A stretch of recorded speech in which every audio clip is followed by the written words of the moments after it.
IVM.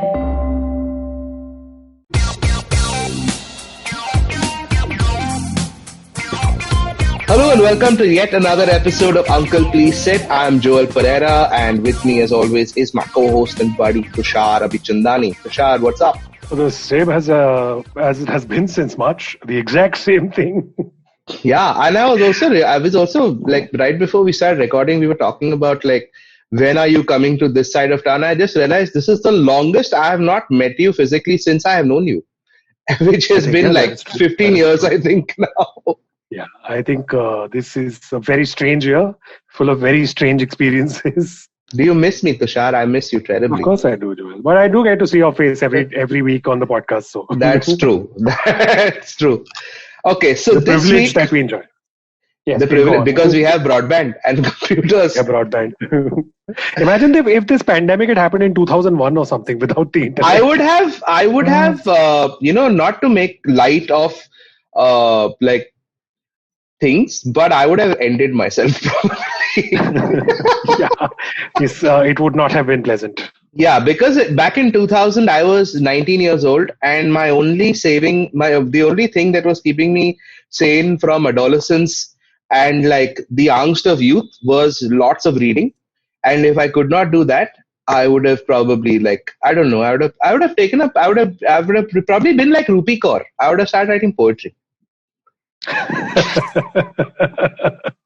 would have written like these 17 syllable haiku and then plastered. And the beauty, and the beauty of that is nobody would be able to see them ever again. No, that's what I was saying. No, I would have written them on post-it and then stuck them on my wall like in 7. And then cut to 2 years later when they discover your body. Oh, yeah, and it's like, but he was okay, a beautiful. Okay. Beautiful words. I think this is getting too dark. Let's not scare our guest over. Joel, who's our guest today?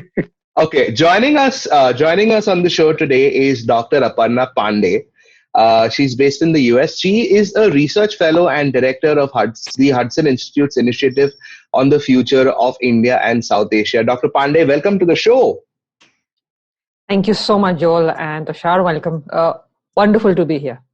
Whenever we have guests like you on the show, like academics like you and PhDs and director of the future of India and South Asia, I get really like, when we sit and write down, okay, what questions we ask, I am self-checking myself. No, I think this question is too dumb or this question is too frivolous. No, but before that, we're always afraid that we will screw up your introduction. Yeah, which we have in so many cases. This is one of the few times that we managed to get it right. No, it's fun. I'm very happy to be here. So Dr. Pande's area of expertise and interest is South Asia, with the focus on India, Pakistan, Afghanistan, basically the Indian subcontinent, I'm guessing, and yes. Specifically foreign and security policy. And we are recording this on the 19th of November, which is 5 days ago was, if you've gone to school in India, you know that was Children's Day. And the reason we did that, the reason to celebrate as Children's Day was Jawaharlal Nehru's birthday. And over the past few years, it's like Pandit Nehru has been the worst thing to ever happen to India. Like the worst, because he's responsible for all that ails us today is Pandit Nehru's fault. And the reason we have Dr. Pande on the show is to establish why that is nonsense, right? Or not. We will keep this open-ended. Or not. Joel, create some tension in the air. And we'll be discussing all that right after this break.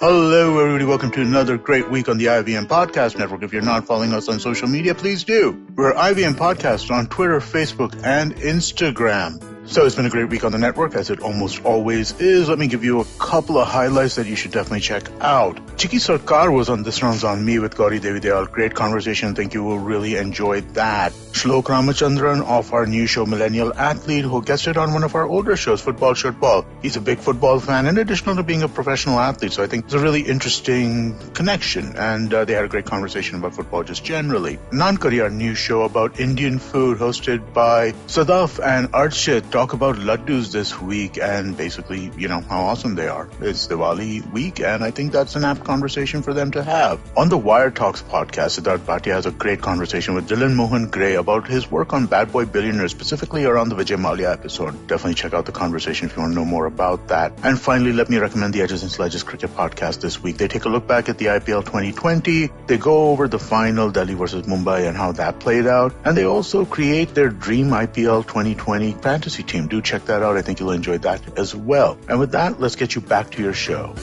And we're back. With us is Dr. Aparna Pande and my co-host and buddy Tushar Abhichandani. So, like we said before we took the break, we are talking about Nehru today specifically. And if you are a follower of the right-wing internet ecosystem, or the right-wing intellectual ecosystem, or any right-wing ecosystem of any kind, Pandit Nehru was the worst thing to happen to India. It's like literally all of India's problems can be directly blamed onto Pandit Nehru. Aparna Pande, why is that? I don't know if I can answer for why the entire right-wing ecosystem, or why many people don't sort of blame Nehru for a lot of the things. What I can say is that, he has a larger than life personality. There's a lot that he achieved. And for many on the right wing, he is the sort of, he is their foil. He is the person sort of, whom they can blame easily because you find him everywhere, right? Mm-hmm. It's also that, everything. So what makes a country, right? What is the identity of India? What is the idea of India? The idea of India, or what it is to be an Indian when I was growing up, was that India was, we are a 5,000-year-old country. Our identity is civilized, like a civilizational tent, right? I mean, anybody who's born in this country, irrespective of religion or caste or, ethnicity, is Indian. Like Nehru said, a palimpsest. Palimpsest. And that, so you could belong to sort of almost every religion in the world is in India. It used to be something which you are proud of. So you're Indian because you have multiple identities. So, whether it was Nehru or even Gandhi used to say that, if you're a good Gujarati, you're a good Indian. If you're a good Muslim, you're a good Indian. So you could have multiple identities and be Indian. Nehru also sort of what Nehru did in his 17 years as Prime Minister, aside from the fact that he wrote a lot of books and gave a lot of speeches, was that he would go and give speeches in rural parts of India. He would address farmers and tell them about what was India's foreign policy. Why was India talking to the US? Why did we have non-alignment? He sort of founded many of the universities and technical institutes that you and I went to. I went to St. Stephen's College, Delhi University. I went to JNU, named after him.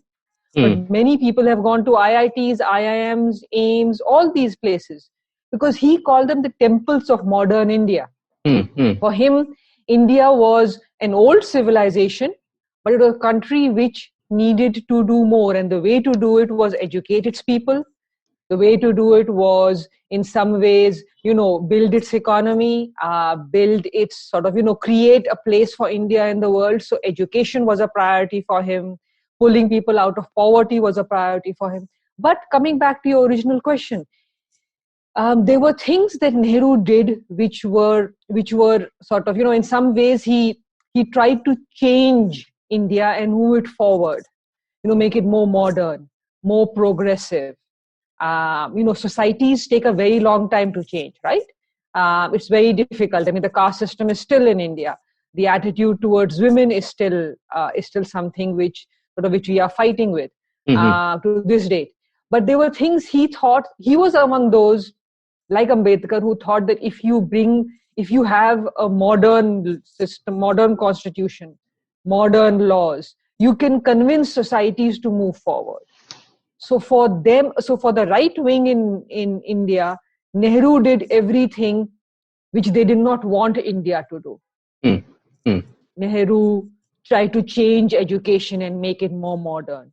Nehru tried to bring in laws like the Hindu Code Bill, and sort of give more rights to women. Or emphasize on, science and rationality. Again, Right. science he was one of the first, I think, non-scientists to address the Indian Science Congress. Right. Talking about the importance of science, to be scientific and rational. Mm. So he did things which sort of went against their idea of India. Their idea of India was and remains that India is sort of, at the end of the day, your ancestors have to have been born in this country, and this country should be at some level your Purnya Bhumi, not just your Janm Bhumi. But it has to be a whole. Sorry. But Dr. Pande, the thing is that like when I was in college, I studied political science. I did my honors in political science. So obviously, and it was a good faculty, a good college. So there was a lot of talk and debate and so on and so forth. And even back then, and this is like maybe about 18 years ago, there was, and this was way before the internet and way before WhatsApp forwards and so on and so forth. Yeah. There was already a kind of revisionism to Nehru. And I would imagine some of it was the iconoclasm of the youth, right? Because we are young and so screw everyone. Uh-huh. But there was a lot of it that was coming from, that was like an alternate history, because I'm talking about, 1999 or 2000 or 2001, where these things were kind of settled. But in the public perception was something else completely. And why do you think, when did that happen?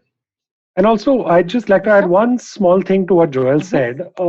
Also, especially around the same specific time that he mentioned, this was also a period when,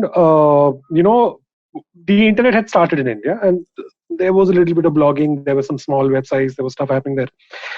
There was a fair amount of anti-Nehru stuff then also. My only question is, do you think there has also been a concerted sort of project to sort of look at Nehru a certain way that the right has been trying to project for the last 30, 40 years maybe, or maybe longer? Maybe longer, yeah. Actually, I'll say it's longer, So in some ways, sort of, Nehru epitomizes, because it is one individual and, there are parts of him which you can use to sort of, it's like they say, Shakespeare says, the devil can cite scripture for his purpose. So you can pull out things. If somebody has said so much and written so much and done so much, it is a lot easier to pull out stray sentences or stray things that he has done to criticize. But I'd say this, this conflict is older. It actually goes back, and I would actually take it back to sort of even before Nehru actually came on the stage. This is something between, what kind of a country are you looking at? What kind of a society are you looking at? This goes back to, the time when the Arya Samaj came up and the Brahma Samaj. So you had these two different ideas. Should we modernize Hinduism, or is it going to be a siege mentality and we can't modernize it? What we need to is maybe, stand up to the other religions and, the British and colonial influence. As it moves forward, you see through the national struggle.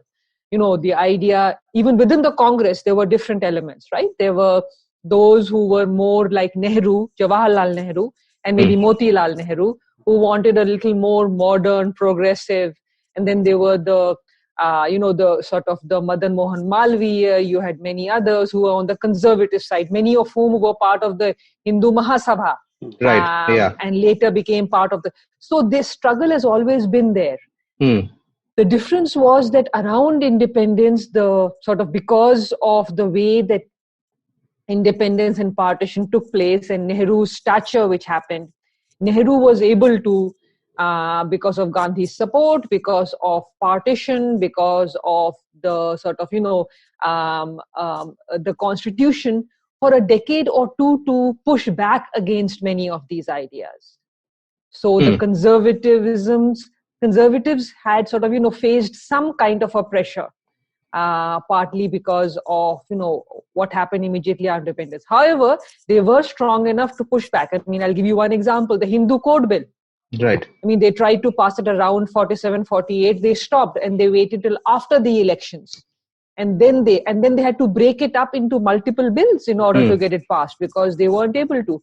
This is including, I'm sorry, but this was including the Hindu Marriage Act, etc., right? Yes. So they had to break it up into different bills to get it passed. But even this is the reason Ambedkar ended up quitting the government, right? Because they couldn't. So he actually wanted more done. But sort of, in many ways, I mean, Nehru's problem was that he had those who wanted him to do more and those who didn't want him to do anything. And I think, the compromiser in him decided that, I will do some things. For example, I mean, Uniform Civil Code. It is something which is a liberal, which has been there, which the liberals have wanted, right? Which Nehru and Congress were on board with. But it took them it was so difficult to pass the Hindu Code Bill, and sort of that they were never able to move beyond it. And now it's gone full circle, and you see the right wing demanded the UCC, whereas the liberals don't really want to touch it. So that's how politics plays. But coming back to so I think it was a question of what you're talking about in 99, 2000 actually can be dated back to, I would say, the 80s in India. And here I would say we didn't really need the internet. I'm sure all of you have heard of organizations like the Gita Press. Yes, of course. And if you haven't, then please read an excellent book by this author, journalist called investigator Akshay Mukul. He's written a book called The Gita Press. And that, there are organizations, there are setups which have for decades now been publishing pamphlets and books. They have their organization. So, I mean, they are well set up. Yeah. The internet and social media have helped, but the ideas have been there for a long time. The organization has been there for a long time. Spreading it has become easier in today's day and age. And, Nehru is the ideal foil, but sort of it's not just Nehru. It is anybody who agrees with his ideas. It's also sort of, a broader sort of, context of, I think for me, at the end of the day, it's a battle for the soul of India, right? What are we and who are we as Indians? And do we allow, what Amartya Sen calls, the argumentative Indian, which is we argue, we discuss, but at the end of the day, I will respect your right to say this or believe this. Or do we believe that, no, there's only one idea, one vision, and I don't respect your right to say this because I don't believe that you should have the right to say it. I think that's what it comes down to, right? Yeah. So taking this forward, today what we wanted to discuss. So there are valid criticisms of Nehru, right? In all, because I mean, he was a man, he had his best interests, he did his best, but obviously there were failures. And the gamut runs from him, like his, his personal life and so on and so forth, which we are just going to not bother with because that I don't want to even consider. I want to actually just one small thing. Do you think one of the reasons that they often portray him as this, this philandering, degenerate man is because it's one of our cultural threads that we like to play on, the conservative cultural thread. Like, how can you respect a man who was, seen with all sorts of women or whatever? Most of which also seem to be fake photos, but yeah. Or is it envy? I think some of it is envy for sure. No, because he seemed like a very handsome man of the world. Yeah, man of the world. Yeah, I mean, like any person. I've seen pictures of him where he had those like long ebony cigarette holders and all. So he was like, cool dude. I will sort of, my answer to this will come in this context that, I think there's a cultural issue out here, right? So if sort of, if a woman wears jeans or carries a mobile phone, or sort of goes out after 10 o'clock at night alone, then you sort of, it's not right. You shouldn't be doing it, right? So I think there's a cultural dimension which says that we want men and women to behave in a certain way, but especially women, and we are more likely to target people who are public personalities than we are to target, so the same person could do it. If the person wasn't a political personality, you won't care. Right. Or if you agreed with what they said otherwise, you won't care. Right. But it is easy to pull down somebody just because, they are sort of, they are a political personality. And I mean, both of you are right. I mean, he's written a lot. He spoke a lot. He would go out everywhere. He had friends. He traveled the world even before he became prime minister. He had friends in the US, in Europe, in the Middle East, in Southeast Asia, in China, in Africa. Right. I mean, sort of one of India's advantages was each one of the countries. So we were among the first to become, to decolonize, right? One of the first post-colonial countries. Almost every leader in every country which decolonized after that, Nehru knew that person. Yes. So sort of, and he also knew all the leaders across Europe, UK, Canada, United States. Not just the political leaders, the intellectuals, the people who wrote books, the journalists. So that made a lot of difference. Yeah. And they all held him in very high esteem, right? There was a lot of esteem Absolutely. Absolutely. Because you could have a conversation with him, you could discuss things with him. And, you sort of, he had read, he knew things, but he would also have an engaging conversation with you. And that's something which everybody values, right? Somebody you're able to have a conversation with, sort of the image of India. I mean, he sort of, he created that image. People knew about India. Otherwise, there were many countries which became independent. Why is it that India has managed to remain in people? People have known about us even before we became independent and to this date. Because, I'll give you an example. To this day, if I am sort of sitting in an Uber now, not necessarily a taxi anymore, if you sit in an Uber or Lyft and the person who's driving is from Ghana or, Nigeria, the person is from South Africa, person Ethiopia. Yeah. The minute I said they'll say India, I say yes. And then, they'll start talking about the Indian teacher. They'll talk about, the non-aligned movement. They talk about how India and Ghana have very old ties. And when I say Kwame Nkrumah, they'll say, yes, how do you know? I said, well, it was Nehru and Nkrumah who were friends. So, it's sort of, there is a sort of, he did help create that image of India. Right. We weren't even independent at that time. We were still under colonial rule. We didn't have economic power or military power. And yet people knew about India, a country which is about to become independent after so many years. I'm thinking what we would have been like in this age of YouTube and Twitter. My God, the amount of influence that man would have had.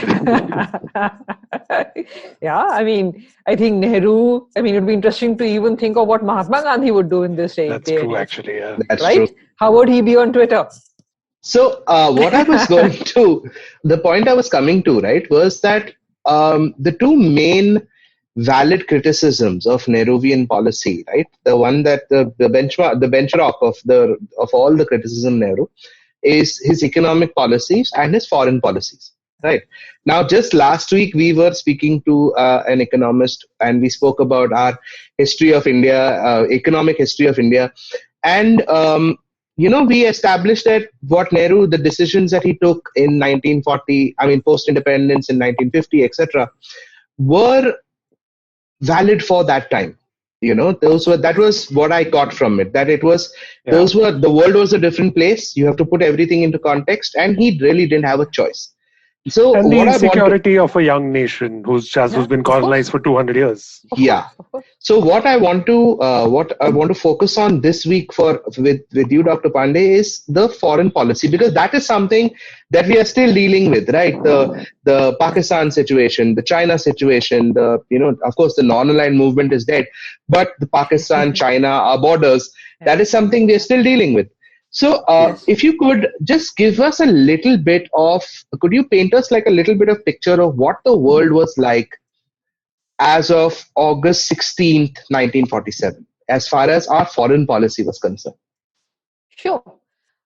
So, let's see sort of a few quick points. First, the Cold War may not have solidified, but there were two blocks, right? Yeah. There was the Western Bloc and there was the Soviet Bloc. Correct. The world had just gone through massive devastation, nuclear weapons being used for the first time. Economies across Europe were devastated, Southeast Asia, East Asia. And there were just two countries which had emerged by and large successful, United States and the Soviet Union. And Soviet Union. Yeah. India was emerging as, a very proud civilization, but a country which had gone through 200 years of colonial rule. Our economy was in shambles. Most of our, remember our industrialization had deindustrialized because of the relationship with Britain. We had no manufacturing sector.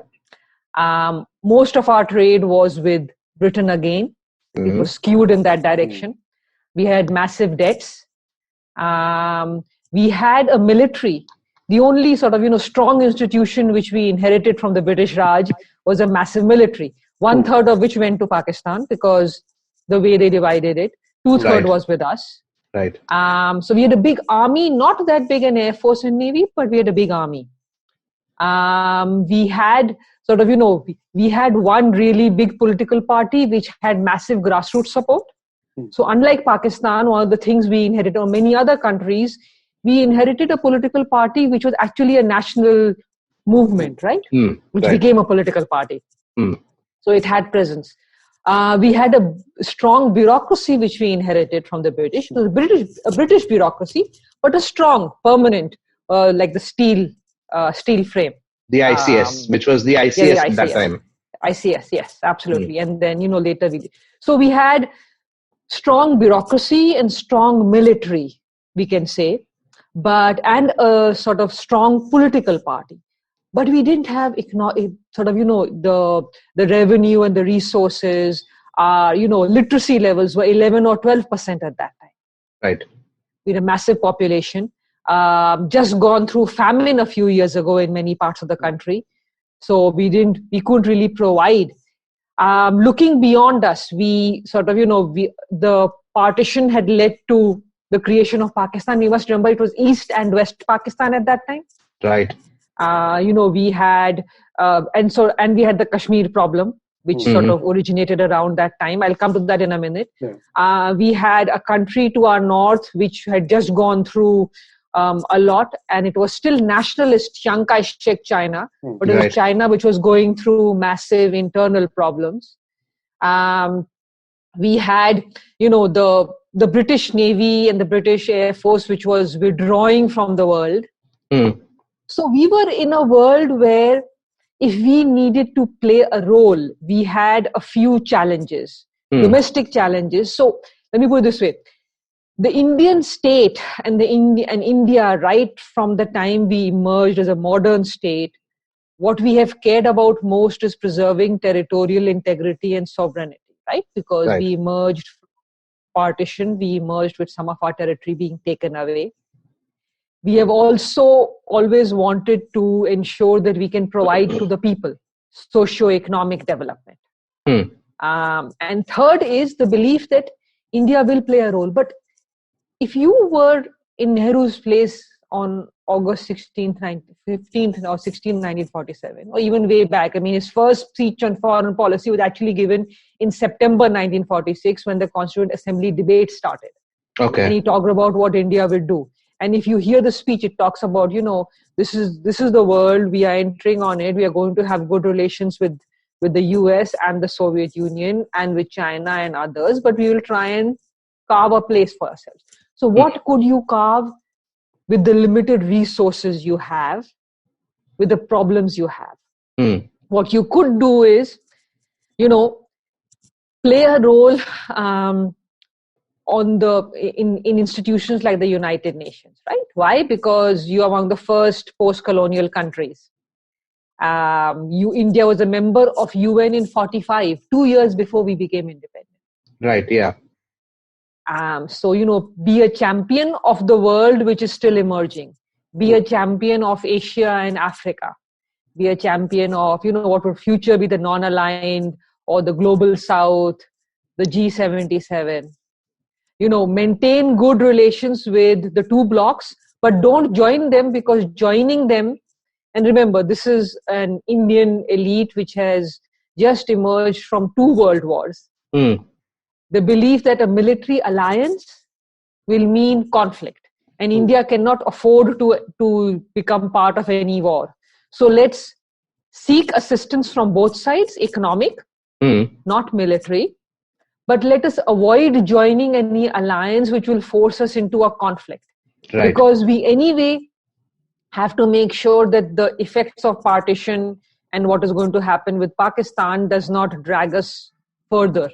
And now I'll come to Pakistan and Kashmir and China. We have to remember both issues are from that time, right? So 47, it was,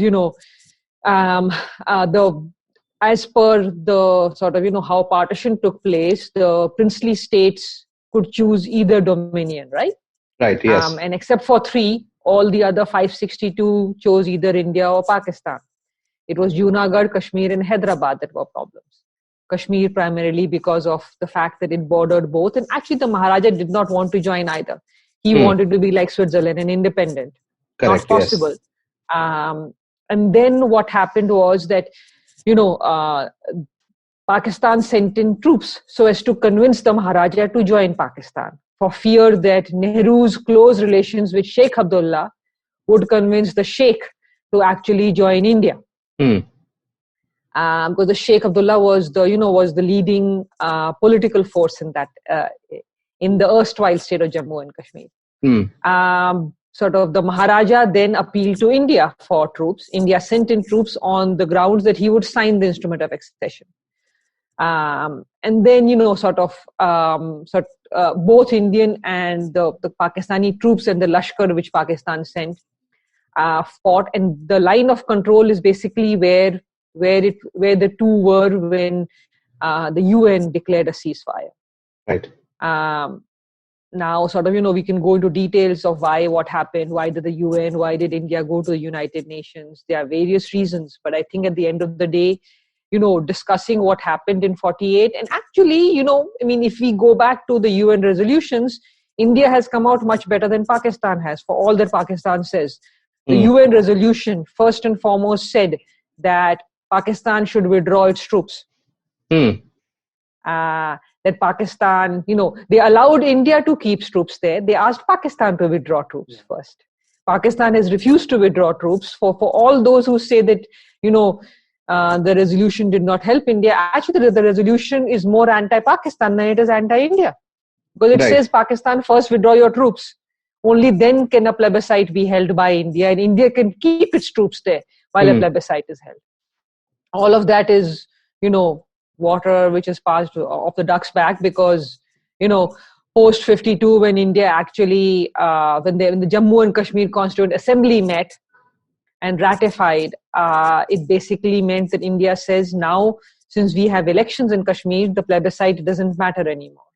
Right. But we can go down Kashmir, that's a different path. But China issue also dates back to then. When India became independent, a nationalist China was in power. The Chiang Kai-shek, it was an ally of the Allied powers, the communist one, and in 1950 the Communist Party took over. Correct. The problem we have always faced is that the Chinese state has a perception that it was wronged by colonial rule, and territory was taken away from it. So not only do they believe that Hong Kong sort of was part of that, but the belief that other countries, whether Japan or India, have basically taken territory which belonged, quote unquote, to Chinese empires. Right. And so, when we go into further details, I'm happy to talk about, how China looks at the territory it claims and why it claims that. But a lot of it goes back to the fact that the borders, India is a status quo power. We accept where we are. We are happy with where we are. We don't have territorial or ideological, desires. But so we accepted the boundaries which we inherited. Right.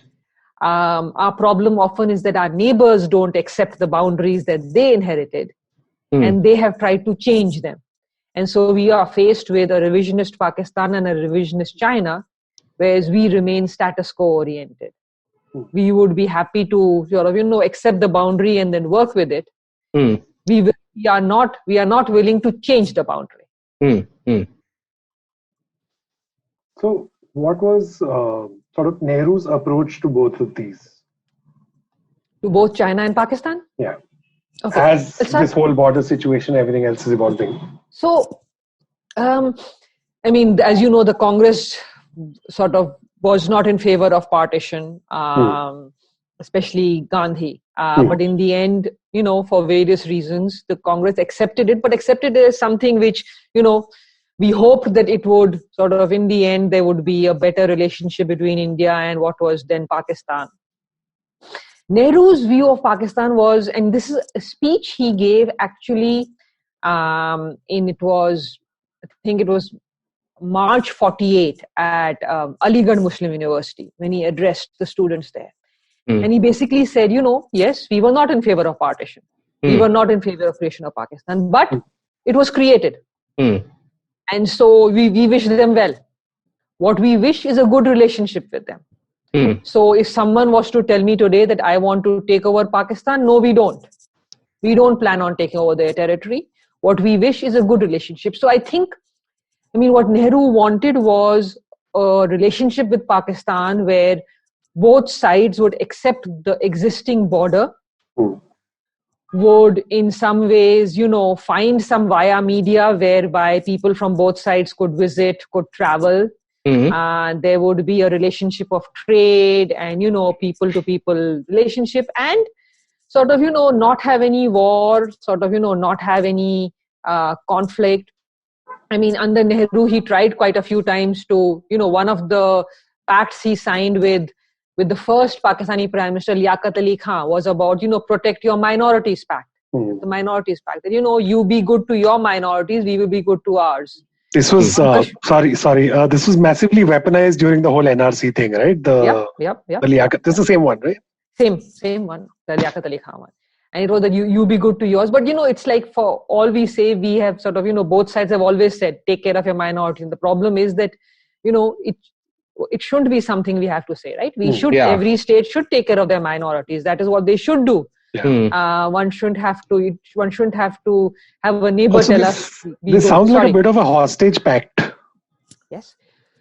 So sort of, I would see it as, somebody who has gone through decades of freedom struggle, somebody who truly believes that, minorities should be taken care of, somebody who was sad and pained at the 14 million people who moved at partition, 1 million people who died, the fact that we lost the father of the nation to the post-partition bloodshed. And so there was a little bit of Gandhi in him, right? Who said that maybe the way to make sure that each country takes care of its minorities. And you have to remember, this was 1950, right? This was few years after partition.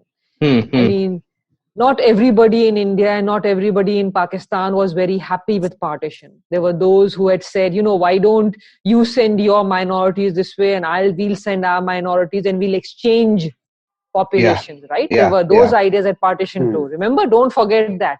There were those who said, send all the Muslims there, send all the Hindus there. Right. And that was something which was anathema to Nehru.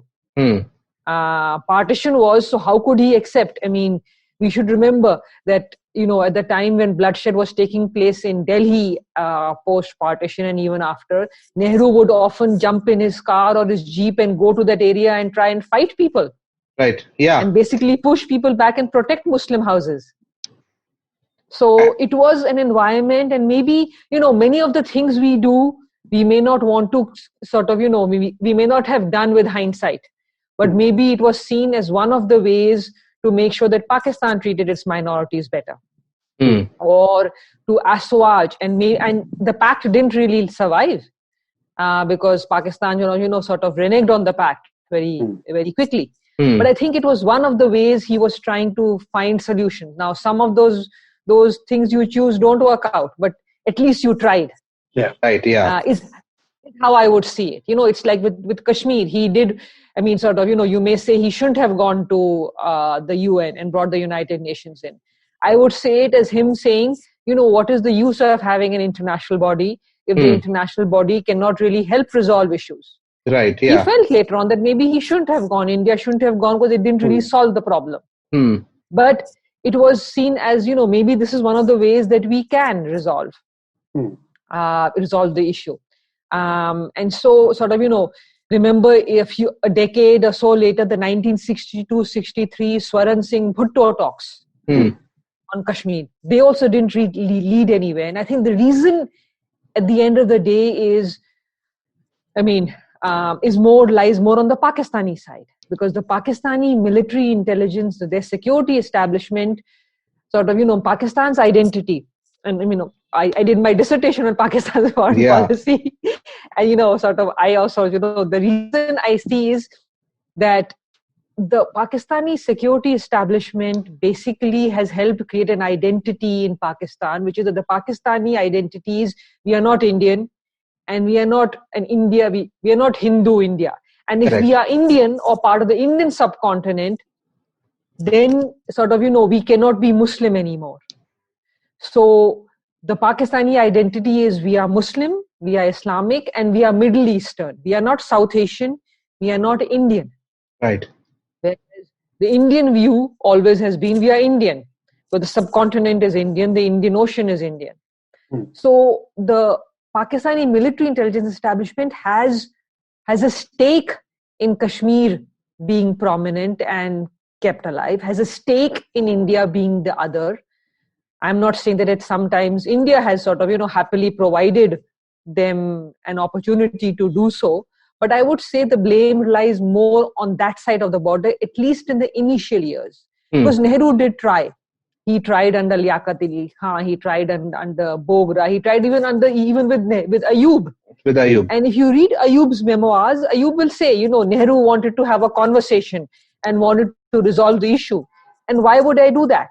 Because it would not really help us. Why would we want to resolve Kashmir? Why would we want better relations with India?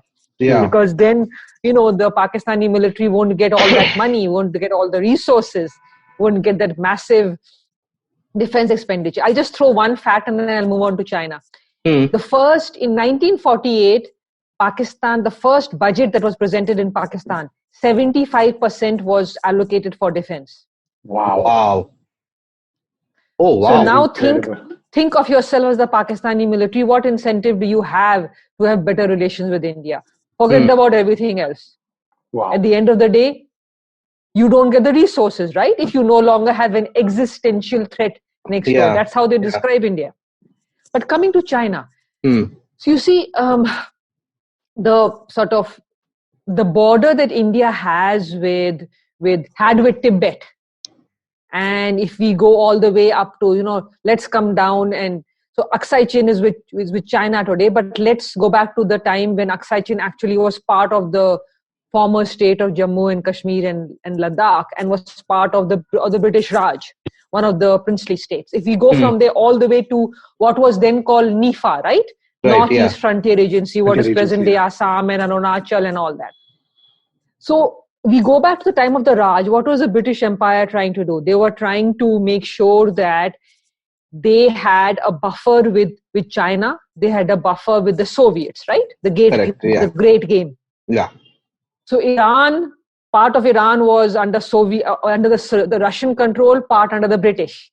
Afghanistan, the Afghan state was there. Afghanistan, as its boundaries are today, the British Raj did, right? Correct. So the Goldsmith line was what was drawn between Iran and Afghanistan in the Baluchistan area. The Durand line is what was signed in 1893 between Afghanistan and the British Raj, which Pakistan inherited.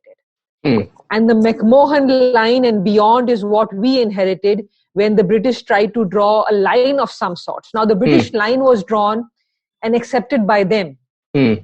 Chinese did not send their delegates, so they have refused to accept that line. And the Chinese argument is, we didn't accept it then, we don't accept it today. Correct. So our problem is that that side never accepted the line. So it's been it's on our maps. And we believe that that is the line, and that's what is shown as the international boundary line in maps of all countries. But China has refused to recognize that. And their argument is that we didn't accept it then. Their claim to it is fuzzy, mainly because they claim to Tibet, they say that there was, a tributary system between that and the Manchu emperor, and therefore Tibet is theirs. Yeah. That Tibet was a vassal state. Was a vassal. Yeah. Our argument is that, Tibet has always been there, and initially what we said was, we accept Tibet as being, an independent entity within China. Which is why we gave, refuge to the Dalai Lama, and we have so many Tibetan refugees. But the view that Mao and his successors have adopted vis-a-vis these areas, which they claim, is that it's called the palm and 5 fingers. So Tibet is the palm. If you want to protect Tibet, and remember, Xinjiang is right next to Tibet, if you look at the map, right? So if you are China, you want to protect Xinjiang, you need Tibet. If you want to protect Xinjiang and Tibet, you need to have control over these 5 regions which border Tibet, which are Ladakh, Nepal, Sikkim, Bhutan, and Arunachal Pradesh. Right. So they lay claim to not just Indian territory, but even Nepalese territory and Bhutanese territory. Correct. Yeah. And so that is where our problem lies, that they lay claim, they have taken over Aksai Chin, and in the latest, this year, they try to take over more territory. They even try to take over some Nepalese territory, and obviously they lay claim to Sikkim. They again try to take over some Bhutanese territory, and they claim all of Arunachal Pradesh and Tawang is theirs. Right, yeah. So I hope that explains where we were. Yeah. What was Nehru's sort of reaction to all of these? As in what the Panchsheel and all of these other things that happened at the time? Yeah. So no, 1 second, before we go any further, when we were talking about Kashmir, and one of the things that is said now, like it's almost become like quote unquote popular knowledge or common knowledge, is that if Patel was on the right track to deal with Pakistan and deal with China. China a little came later. Patel died in 48, but say Pakistan. Yeah. Patel was on the right track to deal with Pakistan, but Nehru didn't let him. Is there any kind of even the slightest element of truth to that?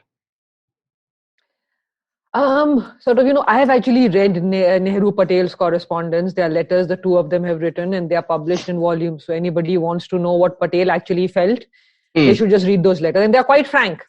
Yeah. I mean, each of them is frank. And then they, when they feel they have crossed the line, it's like Tushar will then tell Joel, I'm sorry I said that to you, but you're really a good friend of mine, and I would never be able to have this podcast without you. So forget what I said earlier. That's how those conversations go between Patel and Nehru. So I'll touch on both Kashmir and this. From Patel's point of view, and we can see this in his writings, Kashmir was not as important as, for example, Hyderabad was. Okay. So there was actually a correspondence in which Patel, informed Jinnah that you give up your desire to get Hyderabad, and we would be fine to talk about Kashmir with you. Because Hyderabad, remember, was an Indian territory inside. Correct. And Pakistan supported Hyderabad's desire for independence. But coming to Kashmir, the basis for what people say is that, because Patel sent troops into Hyderabad to sort of clamp down and basically take it over, he would have done the same in Kashmir. Now, if we come to it, was sort of, the troops were sent after the instrument of accession was signed. And the instrument of accession was signed because of VP Menon, who was Patel's deputy. Right. So I don't think that Patel and Nehru were different on how to tackle. Now, would Patel may not have been on board when Nehru decided to approach the UN? Maybe. Patel may have said, let us resolve it among ourselves. Let not necessarily go to an international body. But then, the jury is still out on that. I think that, Nehru did it for certain reasons. I sort of, maybe he should, maybe he shouldn't. I mean, hindsight is 2020. We have to remember that at that time there was a reasoning why. But I don't think that if Patel had been prime minister, things would have been that different. We have to remember in sort of, in many other, that Nehru did listen to him. For example, the civil service. India won't have had the civil service if it hadn't been for Patel. Nehru actually wanted a political service, kind of like what the Americans have, which is, bring in political appointees. Patel is the one who pushed back and said, no, we must have a civil service which is, apolitical. Apolitical. And Nehru listened to him. So I think the two listened to each other. They disagreed, they debated, and then they sort of, kept one face, or a joint face when it came to, what happens, sort of, what decisions the government takes.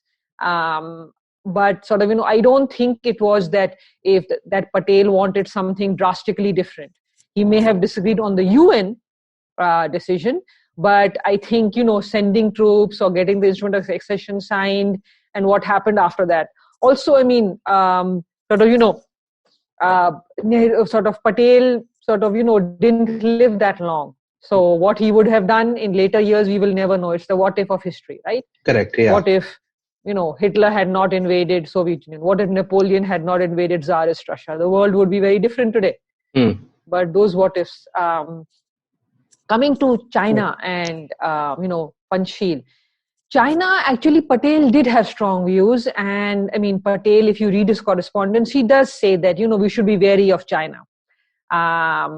He was a realist he wasn't an idealist, unlike Nehru. Nehru had more of the idealism and some realism, but still more idealism. Patel was more of a realist. So yes, he said we should be wary of China.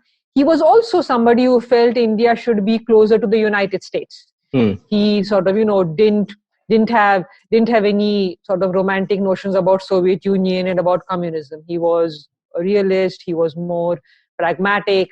So yes, he did say that, we should sort of have more conversations with the Americans, see where we can work with them.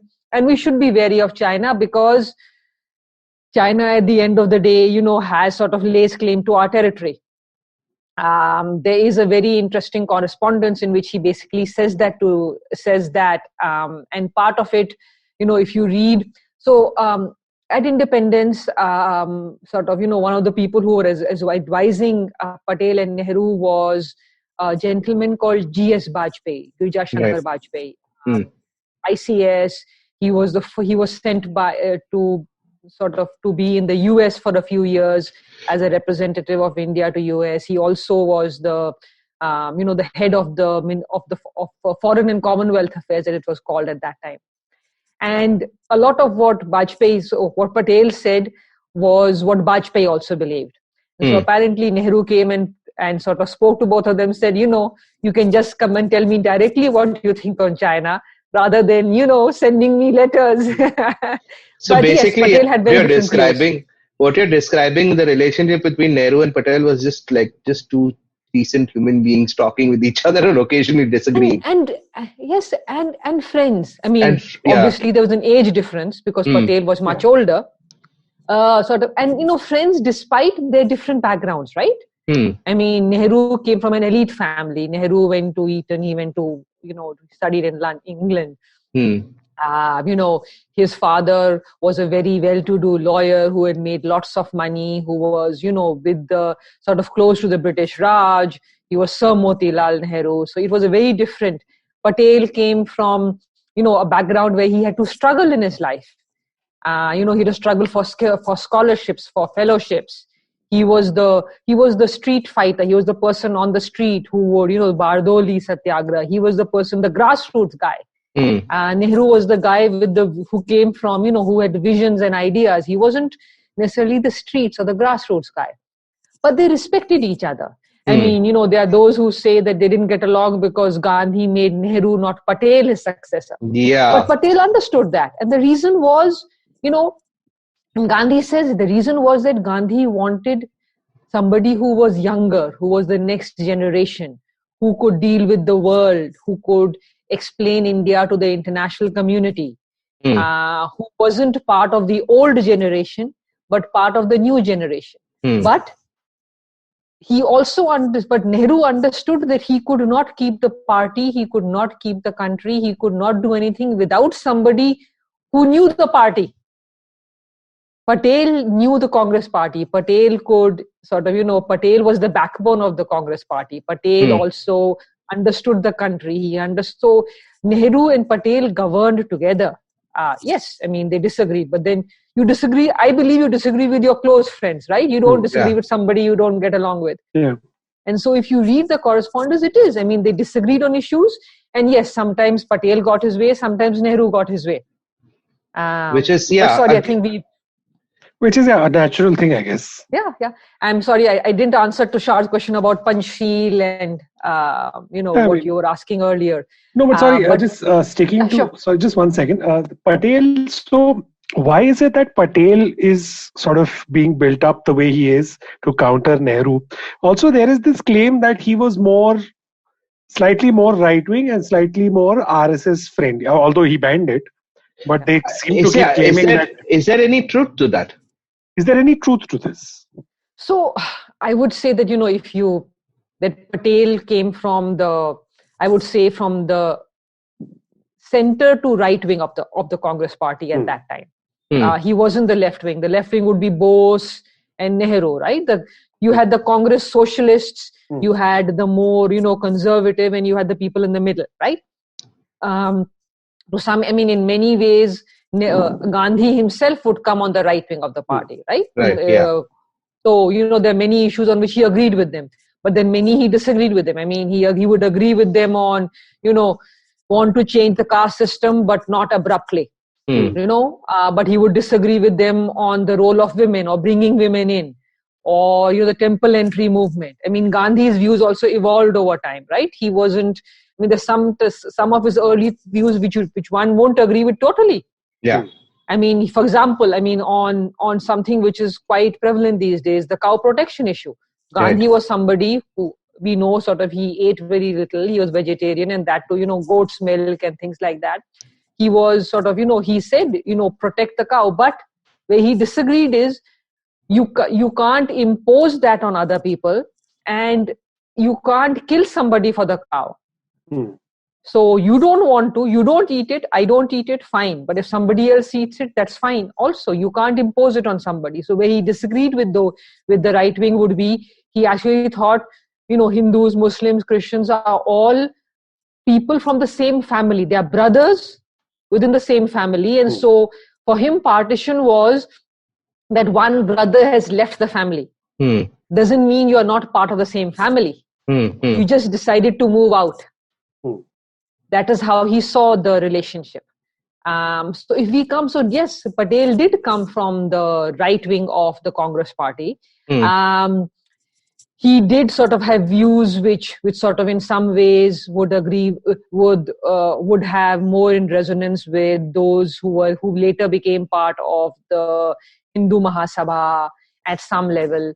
But then at the same time, he would also have views which were echoed by Rajaji, right? Rajgopalachari, who formed the Swarajya party afterwards. Right. the Swatantra Party, which was, little better relations with, with the US, a little more of, positive on capitalism. Capitalism. So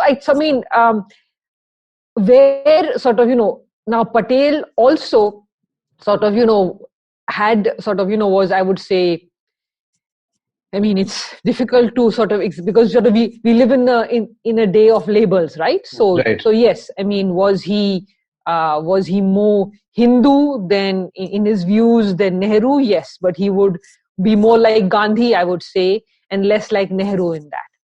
He did not see RSS and the Hindu Mahasabha as groups which were antithetical to India. Yes, he did. But did he change his views when Gandhi was assassinated? Yes, he did. Did he ban those groups? Yes. And did he ask them to change certain things? Yes. So I would say, he was a complex personality. If you read his correspondence with Nehru, it will come out that, at some places Nehru will say that, something you did, it looks like, you are not, that the minorities may feel upset about it. And then Patel will try and explain himself. So I think they were both complicated personalities and products of their time. You have to remember, how they grew up, where they grew up, what they went through. And the fact that, they were hurt by partition. They were hurt by what happened at partition. And what they saw as, sort of division of the country that they loved. Purely on religious grounds. But sort of, I won't sort of, why has Patel been adopted? Because he's seen as, as the more conservative person who sort of, in many ways would not have supported many of the liberal things that Nehru did, whether it was on the educational realm or the societal realm. And sort of, was in many ways, at least early on, softer on on groups like the RSS. Right. Okay. I do believe that if they actually read through Patel's speeches and writings, and if they knew Patel, they would find that he was a very different gentleman from what he's been made out to be by people. And sort of, he wasn't the. He was. He would not. He was a Congress. He was a Congressee, as they say, and he was a diehard. He joined the Congress. He stayed in the Congress, and I don't think he would have ever left the Congress. But come now, Doctor. We are in a post-truth world now. No one cares. that is why we are still like. Sorry, go on.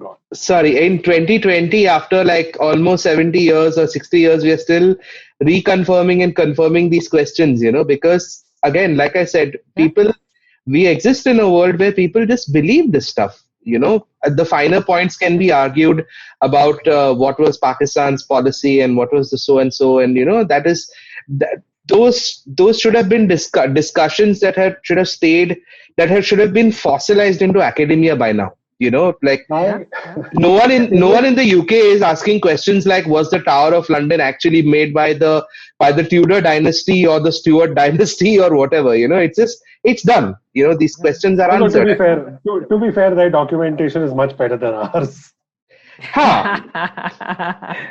No, like what amuses me the most is, people sit and be like, Nehru should have done this, Patel should have done this. I'm like, you do realize this is 1947 where India has just gotten independence. Most of the country does not even have a post office access. No. Forget telephones. They don't even have post office access, a lot of them. And now you're assuming that they have all this foresight and all this information that they can use to make these absolutely perfect decisions. Absolutely. But that is hindsight 2020, right? The thing is, it's like sort of, the two of you were discussing that what if, this happened in 2000 and then what would we be doing? Yeah. I think of that also that, we are living in, if this pandemic had happened in a pre-Zoom, pre-Skype, even pre-FaceTime and WhatsApp age, it's not just a question of what I would do. I can call my parents and they can see that I'm all right. But, what if one couldn't do that? One couldn't actually have any social interaction. One couldn't leave the house. and one would just be dependent on television, I guess. And then how would anybody have worked? How would anybody have done anything, or just remained sane? I mean, Netflix and Amazon Prime do help keep us sane. I mean, what if we didn't have that? or access to the world's information or the world's entertainment or whatever. No, we would have probably, Absolutely. We would have.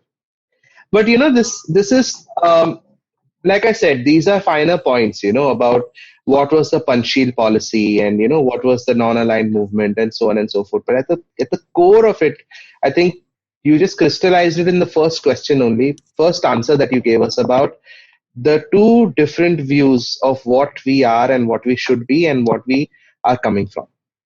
That is the fundamental difference, I think. A clash, yeah.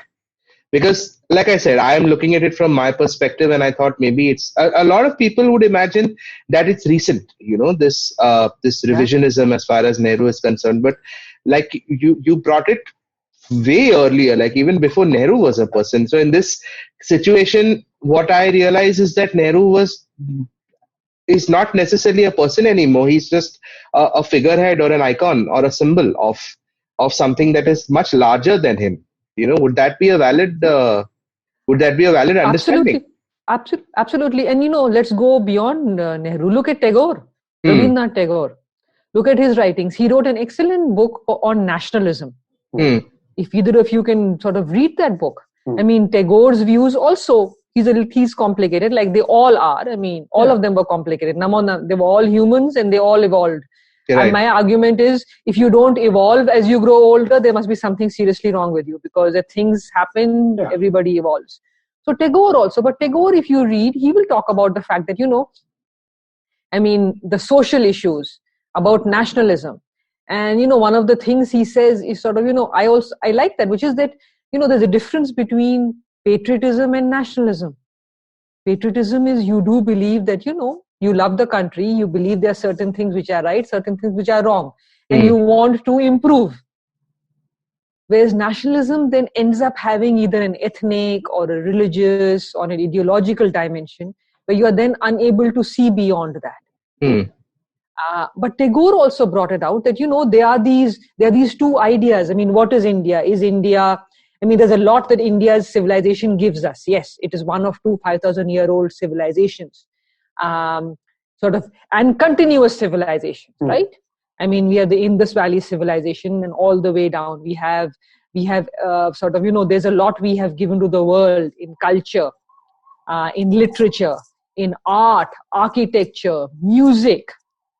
One can travel across the length and breadth of the Indian subcontinent and see what it has given us.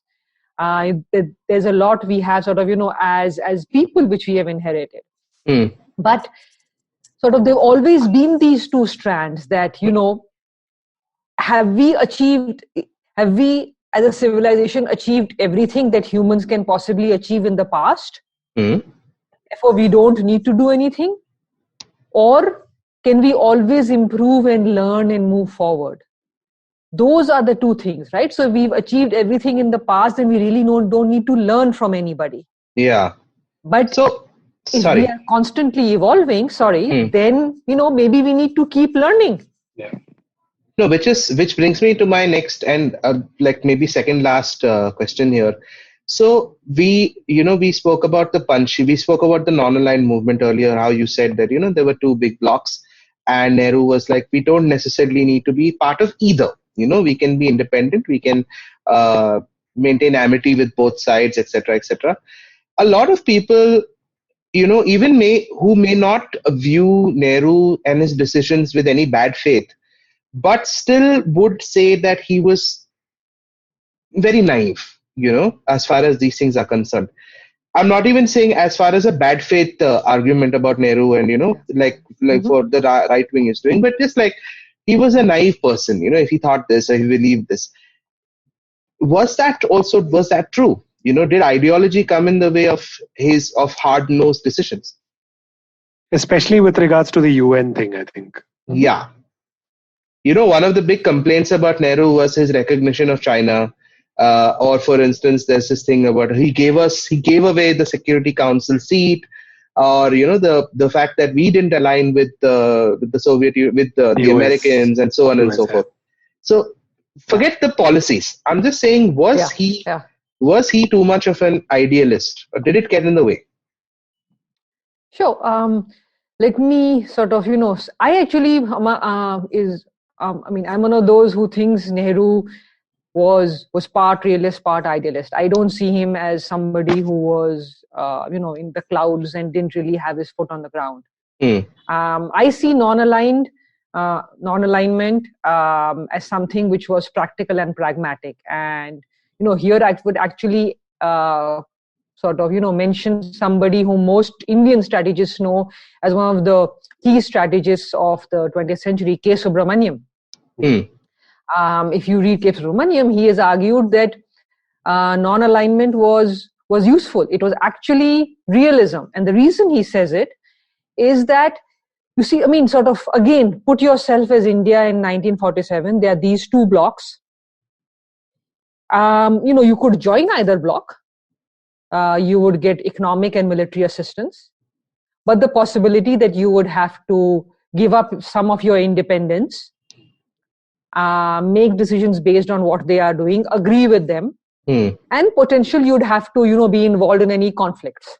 And then you are looking at yourself and thinking, okay, I am this person who has just emerged on the stage. There are these two marathons which are going on. I have a choice. I can join one of the two marathons, but I don't have the muscle, the military. I will need to ask them to build it for me. I don't have the economy.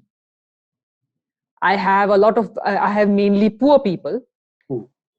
And I have border problems with my neighbors. I need to maintain territorial integrity. So if I am this country which has a location which is important, I am a country which believes in itself, which has people who can achieve things. Why shouldn't I try and, create a path for myself where I can get the benefits from both without having to give in to the desires of both? So being non-aligned did not mean that the Soviets did not help us build our manufacturing capacity, or, whether it's defense or economic. Now, the details, I'm sure the person who was last week would have told you that, some things we did right, some things we did wrong. But the Soviets did help us build Bhilai steel mill. And, there were many of things which were built for many of our military equipment also. And on the economic side, how are the IITs set up? How are many of our, medical and in sort of engineering institutes and high tech?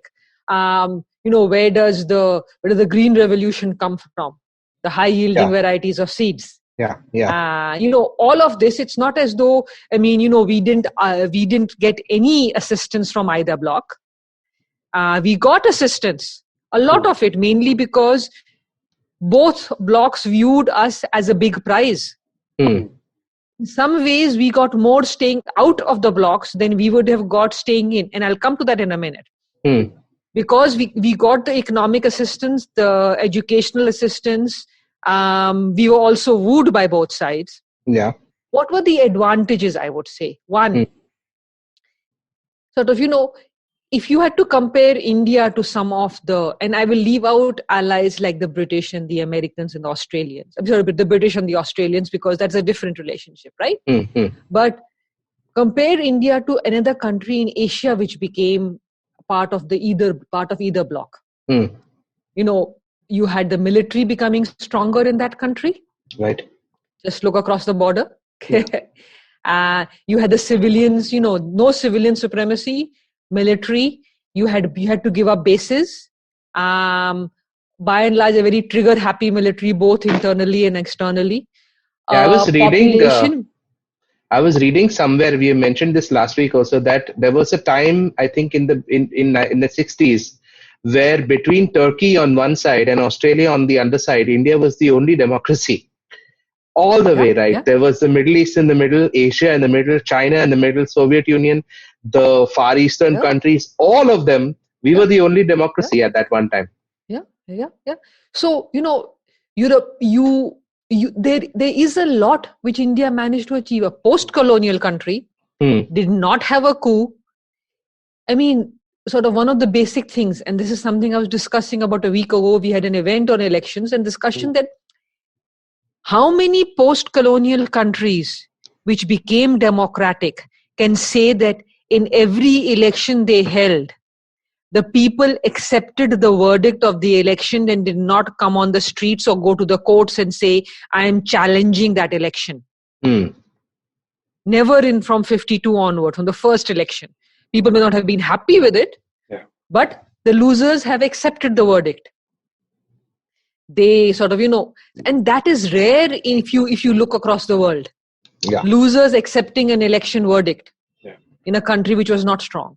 So you sort of, and that wouldn't have happened if you were part of a bloc, because there would be one or the other entity trying to indulge in regime change or trying to, set up entities. There would always be fear of, who is trying to do what in the country. So we stayed out of these ideological battles, stayed out of these potential, proxy wars which took place. Let's not forget the Cold War had lots of proxy wars. Yeah, just to put it into perspective with like hard examples, in the 50s, the Russians and the Americans were playing very fast and loose with other countries. I mean, you had the American-backed coup of Iran. You had the 1956 Suez crisis. In 1956, you had the Soviets taking tanks into Hungary. You had all sorts of things going on, at that time. It was not, the perspective I think that most people of our age or thereabouts have of the Cold War was like, the 70s and the 80s, by which time the Cold War had mostly chilled out, so to speak, but it was quite hardcore in the 50s, right? I mean, that is the perspective that people don't seem to remember, I guess. No. And so, yes, I mean, sort of, so I would say we actually benefited by staying out. Now, obviously, there were things we could have done. Changes took place over a period of time, which we sort of, on the economic front and the military front and things like that, which we could have done. But those don't necessarily have to do with us staying out of the bloc as much as the policies we then adopted on the economic and, building military or not building military, which sort of, which deal with it. Coming back to your question about, the seat on the UN Security Council. Actually, if you look through the records, there is no official record or memo which says where the Americans have offered to give India a seat. Now, let's remember, let's be practical, right? Let's go back. How are the current members on the Security Council? The current members of the Security Council are those countries which were the victors of World War II. Correct. Right? So Japan and Germany are not on it.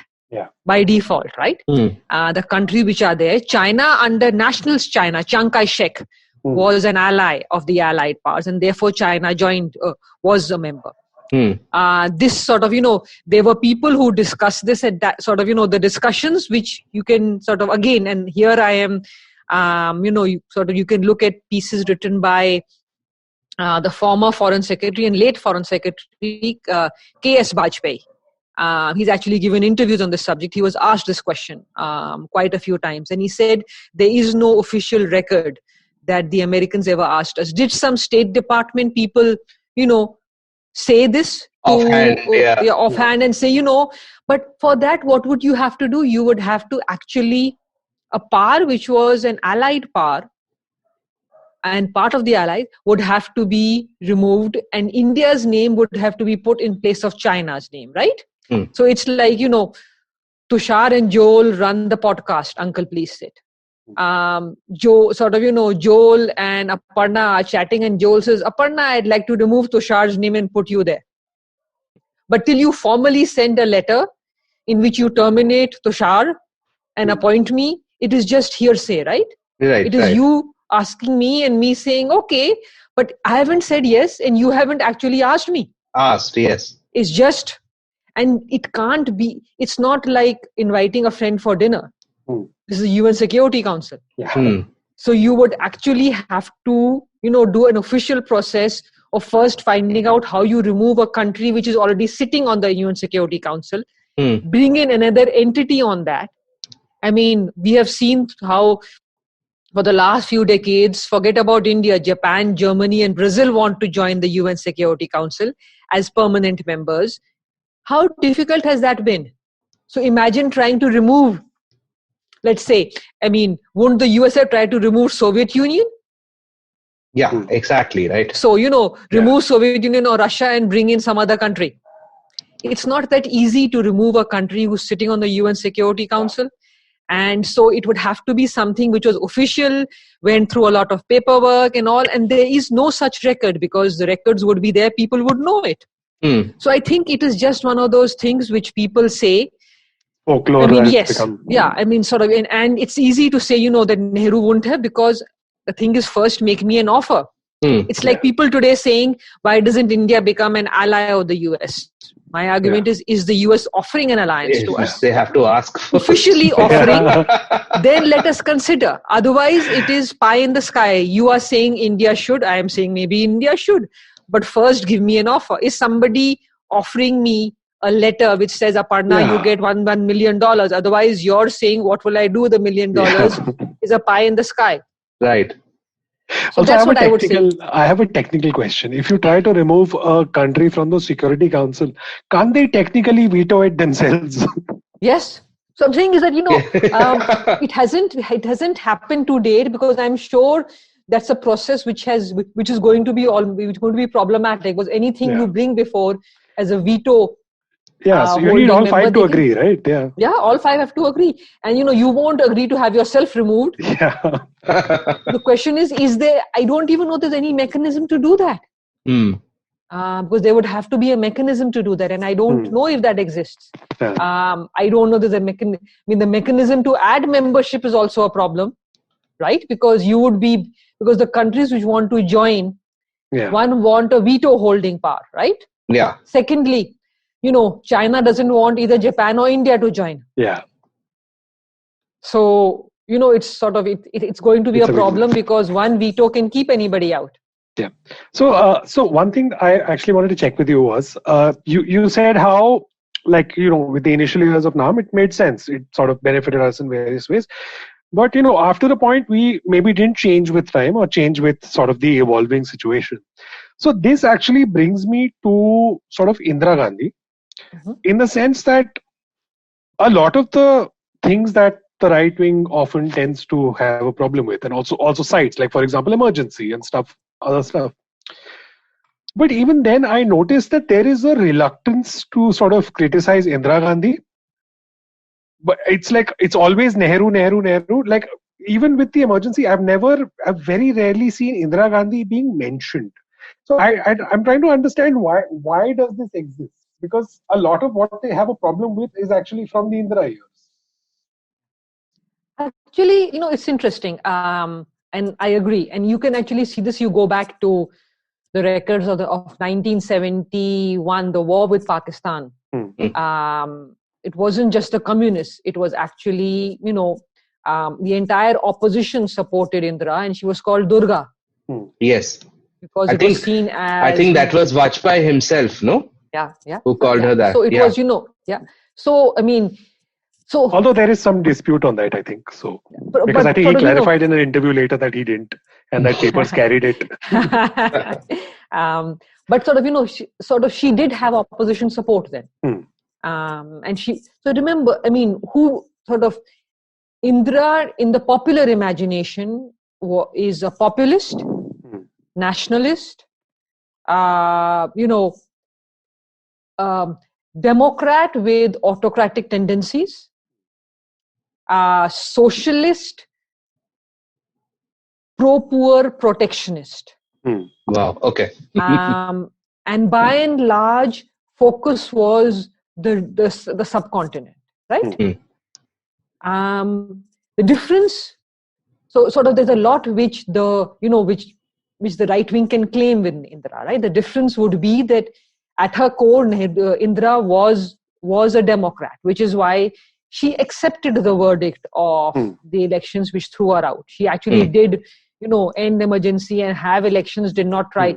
they were free and fair elections, and she accepted the verdict. She was also secular. Despite all the populist things she did, she was secular. So, there were those differences, and she would sort of, but she was populist. And she did use her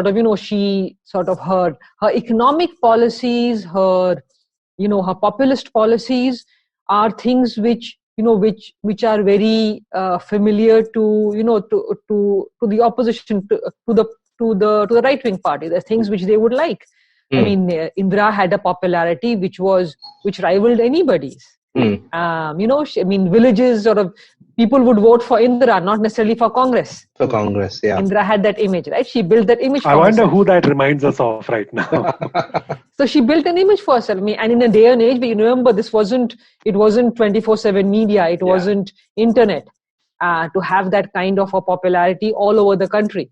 She was popular. She was, and so I would say that there's a lot you can see, sort of current leaders doing, which Indira did, which was populism, nationalism, protectionism. All of that is something which, and being strong vis-a-vis China, Pakistan. She the difference would obviously be the world has changed. Yeah. So, the relations with the United States are different, with Russia are different. It's sort of non-alignment is no longer the way it is. India is aligned a certain way, even if India is not in an alliance with countries. Right. India is sort of playing a bigger role outside of the subcontinent. And but there is a lot of, of Indira style politics, which is, it's something which you can see in other countries. I would say, let's look beyond India. You can see it from Turkey and Erdogan to Duterte in Philippines. You can see it in Orban in Hungary. You can see it, all across, all across the world. There's a rare country where nationalism, populism, Brazil, protectionism isn't popular today. Yeah. Correct, yes. Okay, Dr. Pande, very last question. And, sure. This, again, and we're coming back to Nehru, right? The idea that one of the things that he is often criticized about is that he set up the dynasty, the Nehru-Gandhi dynasty. Is that true? Okay, I'll just put a little bit of context over here, as in like a specific thing. On the one hand, we all know that Nehru was a Democrat, very open to criticism, etc., etc. Didn't involve his, I think, with the exception of his sister, didn't have much involvement of his family as far as the government was concerned. But at the same time, was grooming Indira for something, considering that she was the technical first lady of India during the Nehru years. So with that in mind, did he actually, is that criticism fair that he set up the dynasty? I actually don't agree with that. The way it happened. For example, I would say even, Nehru, Nehru's father was in the Congress, right? Motilal Nehru. Yeah. But that is not the reason that Nehru joined the Congress or became what he is. And to similarly, yes, his daughter and his grandchildren became part of the Congress, and his sister and were part of the struggle. But if you look at what Nehru himself did, he did not bring Indira into his cabinet. He did not encourage Indira to become the when she was running, and when she actually was running to become part of the Congress, or they wanted to make her a president, Nehru was among the first few to actually oppose it, because he did not want it to seem that he was in favor of dynastic politics. So he himself was not. I don't know if either of you or both of you have read that in 1937 he actually wrote an article about himself. Yes, that yeah. The Chanakya, the piece under calling himself Chanakya, he wrote the piece in which he criticized himself and said that he had all the tendencies or all the makings of a dictator in him. and that you sort of, you need to be careful of this person who's the president of the Congress. So I would say, he was a Democrat to his core. He did not necessarily, he did not want his children or his grandchildren to enter the party, to become presidents or prime ministers after him. I would, however, say that yes, the Congress does have a dynasty which is strong in the Congress. And at some stage, the party will have to bring back the internal, democratic culture. We must not forget the Indian National Congress had a democratic culture, which is why, a Patel or a Bose could actually rise to the top. They had a democratic structure, which was the difference between them and the Indian Muslim League and many other, and the Hindu Mahasabha and other parties. The Congress was democratic. They had elections at the state level, the provincial level, the central level. The destruction of that internal party democracy has hurt the Congress. Because what internal party democracy does is it creates second, third, fourth tier level people, and people have a stake in the system. Nobody has a problem if somebody's child is also running, as long as I can run too. Right? The question is that, it's like in a business. If the CEO's son will become a CEO, there's a problem. If the CEO's son or daughter rises up the ladder from the factory shop to the CEO's office, nobody has a problem with it. It should be that, everybody should be able to be part of the system. You win or lose based on merit. But when internal democracy is lost, or when there is no way to reach the top, then it creates a problem. But I don't blame Nehru for it. I do believe that some of the destruction took place under Indira. Her fight with the Congress old guard led to a lot of problems which the Congress party then had in later years. But Nehru actually retained the democracy within the party. Because technically 64, Shastri did become the prime minister. Yeah, he did become. And he if he had remained alive, he would have been there, the prime minister, for much longer.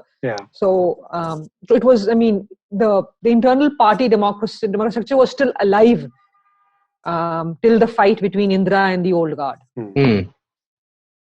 Wow, that was again one more of our super informative podcast. I think we've covered everything that we wanted to cover, Tushar. I think, also, I think what we try to do here is also give people a primer, because clearly, obviously, these are very deep subjects that would take a fair amount of time. There's a reason people do PhD in them. So I think our hope is that a lot of people take this as an interesting primer that can then sort of get them to look at more books, more stuff that could sort of help them understand this better. So, Dr. Pande, thank you so much for joining us. I think this has really been one of the most enlightening ones that we've done so far. Yeah, definitely. Thank you so much, Dr. Pande, for coming on. Thank you so much, Tushar and Joel. Just before we go, I'd just like to tell our listeners, if you like this podcast, don't forget to check out our other interesting podcasts on the IVM network. You can listen to us on the IVM Podcast app or ivmpodcast.com. You can also follow us on our social media. We are IVM Podcast on Twitter and Instagram. Dr. Pande, your social media handles are? I think it's at Aparna_Pande. I've forgotten my Twitter one. Let me check. Kelly use them very often. At Aparna Pande. All right. And is there any other website or something that people can look you up? I have a Hudson website, so actually, they can just look. Just look for Dr. Pande, the Hudson Institute. And Joel, your handles are? I am Pereira Joel on Twitter and joelpereira.esq on Instagram. All right, I'm Yono Please on Twitter and Tushar_Abhi on Instagram. Thank you so much for joining us, guys. We will see you next time. Bye. Thanks, everyone. Thanks, Dr. Pande. Thank you so much. Whether you're an established sports person or a budding one, or simply a sports enthusiast, join us, Tanvi and Shlok. We are two passionate pro badminton players talking policy, mindset and everything sport. So tune in to The Millennial Athlete every Monday. Only on the IVM Podcast Network. Trust us, it's gonna be lit.